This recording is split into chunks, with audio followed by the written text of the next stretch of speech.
the hardest part of a dense nuclear cataract is to separate it into quadrants or sextants or whatever. And so you have to use other choppers and things where you have to go right against the posterior capsule with it to tear that very dense, leathery posterior lamella. And with the catalyst, we can predict that it's been cut within 500 microns of the back. We just pop it apart, and it really does change the whole surgery from a difficult procedure to a routine procedure when we do that. You know, capsulotomy is something we take a lot of pride in as a resident in learning, and I think most of us are able to do a consistent capsulotomy. If you really look at it and you drill down on it, maybe it's 5.5, maybe it's 4.75, maybe it's a little oval shaped, a little decentered. There's no question that the predictability and the accuracy of a laser capsulotomy of the catalyst is better than what I can achieve manually.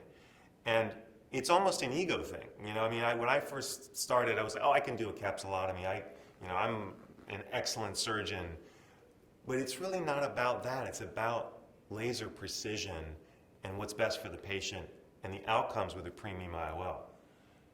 I don't want the patient to end up with, the lens a little bit too far forward and now they're myopic and they're not happy with their distance vision. So I can be just confident that every time that rhexis is the same, the overlap is the same with the lens. That improves my ability to get a great outcome. For use of the femto laser, I have preferred settings which are variable in that I have a mild, a moderate, and a dense setting. So for mild cataracts, I use a 5mm capsulotomy and I use quadrants.